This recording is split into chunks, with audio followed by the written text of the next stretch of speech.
How are you guys doing today? Nothing like vlogging at 6 o'clock in the morning. I have not been able to upload a video in a couple of weeks just because I've been busy with something else, and you know, life catches up to you sometimes. I've been studying for a test, but I'm not going to tell you what it is yet, so tune in for future videos and you'll find out what test I'm studying for. It's a little strange to be studying for tests nowadays. I have a couple jobs that I just picked up, so I've been working on those jobs too. So that's why it's been eating into some of my time. But I've been anxious to make this video. I just want to find some time to make this video, and I've been excited about it. So here we are, 6 in the morning. One of the reasons that I really want to make this video right now is we are 2 days away from Chinese New Year, or Lunar New Year. Someone on YouTube corrected me that I was wrong for saying it's Chinese New Year. It should be Lunar New Year, and I agree with that. We've just been calling it Chinese New Year for the longest time growing up, so it's just a habit. It's 2 days away from Lunar New Year when I'm recording this video, and I've just been missing Vietnam a lot lately. So I want to do a video that talks about the top 5 things that I really miss about being in Vietnam. If you don't know me and you're new to this channel, I hope you consider subscribing. I make a lot of video about life, family, we vlog. It's about the life of my wife and I as a young family growing up in the United States. But if you're new to the channel and you don't know this, a little bit of a backstory, and I won't go too much into it, is I left my country, Vietnam, when I was 11 years old.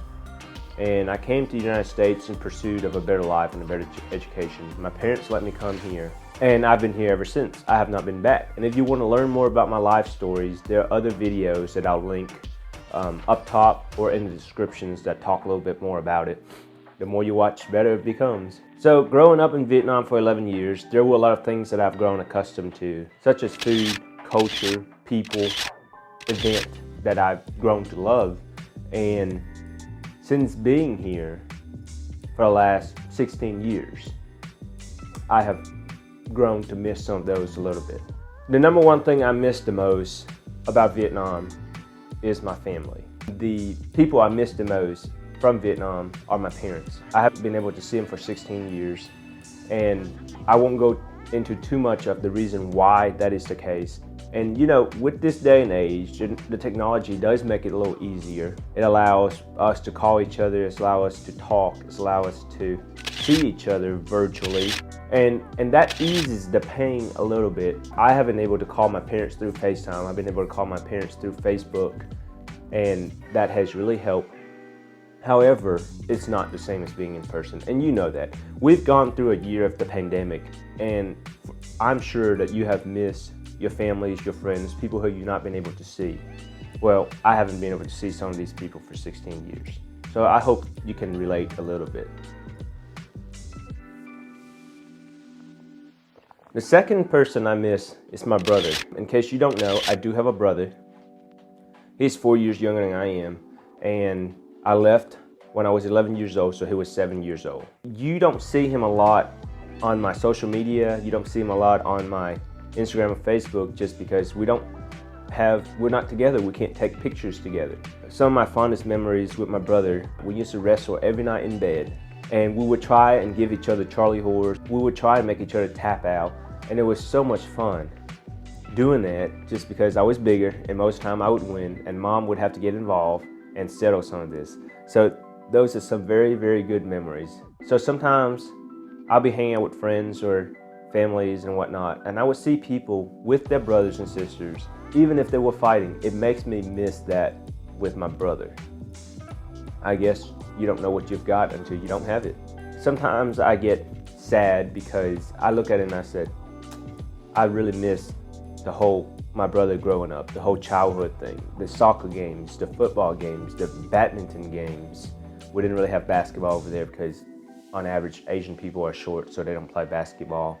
That has changed ever since then too. Growing up, I didn't know what a basketball was. I also miss my family members, my other family members, my uncles, my aunts, my cousin, my grandparents. I was born after my grandfather, my mom's dad, had passed away.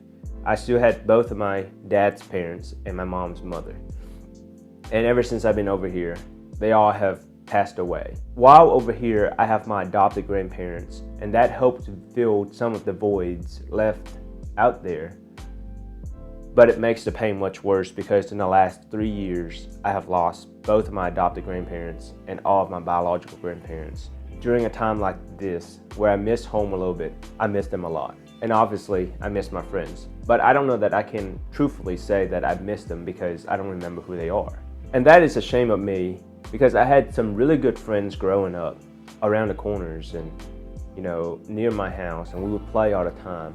But when I left, there was no Facebook, there was no Instagram, there was no Twitter. So there's no way for us to keep in contact. So today, after 16 years, people grow, people change, people look different. Just look more grown up. So I don't know what they look like, and I don't know how to miss them. Obviously, this will come up. I think this is more common than people think. One of the things I miss about Vietnam is the food. And I think not just me, but a lot of people miss Vietnam and miss the Vietnamese food. I can almost say that there are more Vietnamese food that I miss than I can eat. And what I mean by that is there are food here, obviously, that I can cook and eat. But the amount of those in my repertoire is a lot less than what I miss being able to eat. Normally, I have a couple things that I know how to make decently well. Phở, cơm tấm, shaky beef, bò lúc lắc. I recently learned how to make cơm gà and bột chiên. I love that, so I learned how to make that. But then there are many, many, many dishes that I've missed not being able to eat. Some of them I don't even know what to call them in Vietnamese or in English. I miss being able to walk out and buy some bánh mì, thịt, and bì. I used to eat that at night with my aunt all the time. She would give me money, we would get two, and she and I would eat together. And I hadn't been able to do that. An example would be, my uncle recently called me and he was like, hey, do you want some bò kho? And I was like, bò kho? And I think about it for a minute, and he was like, well, have you had it recently? And I was like, not in the last 5 or 10 years. Obviously, you could go to a restaurant and order some of that, and I'm sure it'll fill the voids. But I'm talking more about the authentic stuff, the home cooking stuff. Here in a restaurant, you can go and order that, but it just doesn't taste the same. My American friends will be like, hey, is that authentic Vietnamese pho that we have? And I was like, that's not. And I know that I'm probably not doing a good enough job to try and learn to cook these things. And you guys are probably thinking, well, why don't you just learn to cook it if you miss it so much? Well, the thing is, we don't always have the right ingredients laying around the house because we don't cook enough. If we cook a lot of pizza, we would have pepperoni, sausage, cheese, the dough laying around. But if you don't cook it but once a year, why would you stock up on stuff like that? The other reason I don't cook a lot of Vietnamese food is, you guys see a lot of videos on my channel about first time my wife tried. My wife eat this for the first time. My wife tries Asian food for the first time. Margaret just doesn't eat a lot of stuff like that. So when I do cook it, she would eat one piece just to try it and make the video, or try it to make me happy because I spent time cooking it. But after that, she doesn't want to eat it anymore. So then I'm stuck with this big old thing of things to eat. An example would be, I recently made some bánh xèo or some sizzling cake. We have made videos about that. And she was like, oh, that's good. And then she ate one, and I ate the other 15. It makes us eat differently at our meal time. And sometimes I just prefer to eat the same thing my wife is, just so it feels a little more normal. I miss the late night or early meals, especially with my aunt, but just in general. I remember used to be able to walk down the street. My mom would give me 5,000 dong, 5,000 dong, or 10,000 dong, 10,000 dong. And I would walk down the street and I'd buy some hủ tiếu, some phở, cơm tấm, cơm gà, and I would eat that in the morning for breakfast. I would remember taking my bike and drive down the street to this sandwich stand and buy some bánh mì, and my aunt and I would eat together. I just miss that sometimes. In relating to food, and you have heard me say this before, but I'm going to reiterate because of how much I miss it. I miss the fruits in Vietnam. I am willing to spend some money to buy it. Maybe I'm not looking in the right places, but I miss fruits. There are fruits that I haven't had in 16 years. Whoa, crazy, right? Well, I miss jamang, or water apples. There aren't any stores around that sells that fruit because no one around here eats it, minus the 15 Asian families around here. Yeah, there's Atlanta, but we go up there once or twice a year, so I just haven't seen any to buy. My memory of that would be, my mom used to buy me some, and it would be dirt cheap. It's like 2,000 dong for a kilogram, and it might change now. Then she would cut it up for me and just sit on a plate and made me a little thing of salt, and I would eat that as a snack in the afternoon. So that's why I didn't ever grow up eating candy, so That's another thing. Margaret just was like, why don't you eat candy? Because I didn't grow up eating candies. I miss yaoi. I have been able to find some of those, but they are crazy expensive, like $5 a pound or $10 a kilogram. I mean, crazy expensive, but when I saw it, I did buy half some. Jaboi, I haven't had that in a long time either. My granddad, on my dad's side, used to have a farm and grows that, and I remember we used to walk out and pull one off the tree and take it in and eat it. Haven't had that either. And here's one of the triggers that made me want to make this video. We're 2 days away from Chinese New Year's, and one of the things I miss most about Vietnam are the festivals. I miss Trung Thu, or the Mid-Lantern Festival, I think that's what it's called. I did not realize what I really missed all these years. I'm like, oh yeah, it's got mooncake, and my dad used to make mooncake. That's part of our family business. He makes mooncake during Moon Festival season, and we sell it, and I remember that. So people would be like, oh, you know, mooncake. I would try to explain to people mooncake, Moon Festival, until I saw these little lanterns on a Facebook post that, you know, has all these shapes and is red, and you put a light in it and it's real pretty. I forgot all about that all these years, maybe the last 10 years. I didn't remember that until I saw that post. I was like, oh man, okay, that's one thing I forgot. And I just miss Chinese New Year's, or Lunar New Year. I just miss it. I miss the flowers. I miss the markets. I miss the decorations. I actually remember my family lives right down from this strip, and it's a very busy strip of our city. And during this time of the year, during the upcoming time for Lunar New Year, it's comparable to Christmas, is what I would say.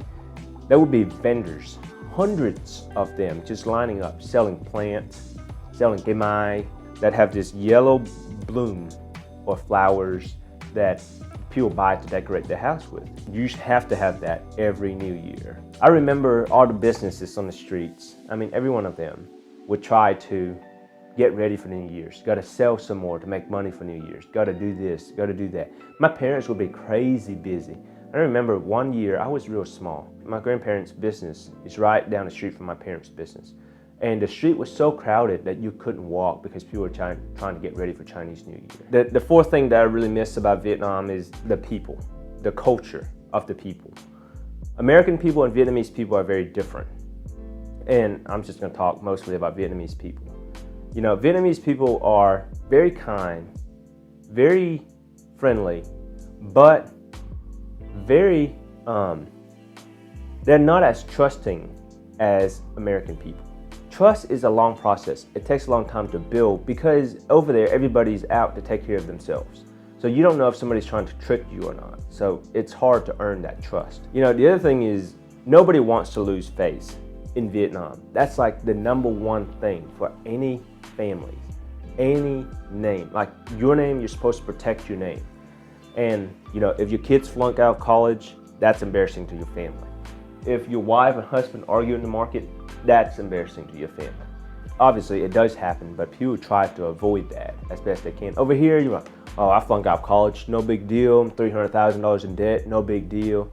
Over there, big deal. And you know, to follow that up, academics are revered over there. Not that you have to go to school, not that you have to go get a master's degree, not that you have to go and get a doctorate degree, but people are like, master's degree, taxi, ooh. Doctorate degree, thing say, ooh.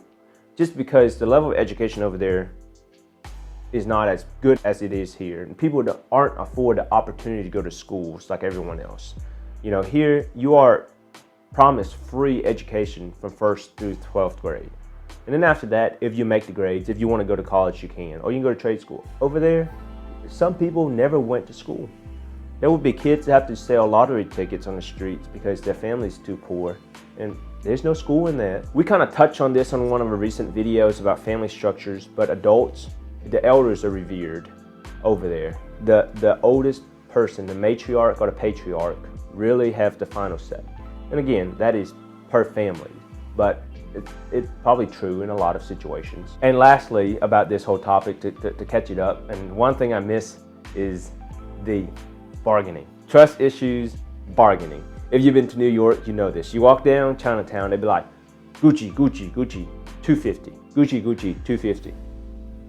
If you're good, you can probably walk away with that purse for $150, right? So that makes the trust thing not the same. Here, you walk in the store, it says $12, you just swipe your card and walk out. you don't bargain, because there's a trust that the merchant sells you at what the company allows them to sell you at the highest marketing price.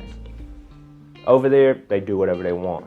The fifth thing I miss about Vietnam are the sceneries, the locations, traveling, the mountains, the rivers, there are so many beautiful places in the United States for you to go and visit. And I haven't been able to go to all of them. You know, I want to go to the Grand Canyon. I haven't been able to go there. I want to go and visit Niagara Falls. I haven't been able to go there. The West, the Northwest, I haven't been able to go to. I want to go skiing in all these places in Utah and Colorado. I haven't been able to go to. So that's not to say that Vietnam has prettier places. It's not. But there are places that I didn't even know that exist until recently. Sapa, Hue, Hoi An, Halong Bay, and those are on my list to visit when I go to Vietnam next. Just because these pictures are beautiful. You know, flying the drone over Halong Bay, the little golden hands. I didn't even know that was there until my cousin took some pictures at it. I have been on the Mekong River, the big river that flows up and down Vietnam. That's where I learned how to swim when I was growing up. That's where I rode boats. That's where I used to have these little mechanical boats that I would drive out there. And there'd be people that come up and down every day. I learned how to walk between boats and all of that. My dad would teach me just so I'd be safe. And the people would come up with businesses in a fish market. And I miss that, your childhood. So here's the bonus.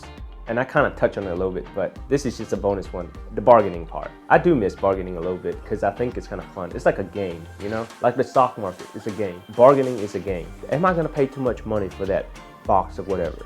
That is expected over there. They list the price expecting you to bargain, and you have a price and you're expecting to get it down to that price, and it's just a give and take, and I think it's real fun. You know, I would be talking to my mom on the phone, and she'd be like, yeah, those four things is 168,000 dong. And I would hear these people over here bargaining like, well, what about 165,000? What about 160,000? And I was like, I kind of miss that some. But now I feel a little uncomfortable doing that, but not uncomfortable enough to pay more for it. And the reason for bargaining is there's no companies that set the maximum price. If you go out and buy a computer, you can expect to pay the same here as here unless there's a sales, because the company makes sure that everybody uses the same price. There's none of that over there. And then the other thing is there's just a lot of businesses. You know, if you walk down a fish market and they said it's $10,000 a kilogram, and you're like, well, they said 8 over there, I'll just go over there. So it helps drives the price down and the expectation down too. Anyways, the video will more than likely come out after Chinese New Year's because I'm gonna be busy studying for my exam. I hope you tune back in to see what exam I'm taking at 30 years old. It's gonna be a fun one. Thank you so much for watching this video. If you're new here, I hope you subscribe. If you've been here before, thank you so much for coming back. If you have anything about your childhood that you missed, leave a comment down below. I will enjoy learning about them. And I hope you come back for more. I'll see you in the next video. Bye.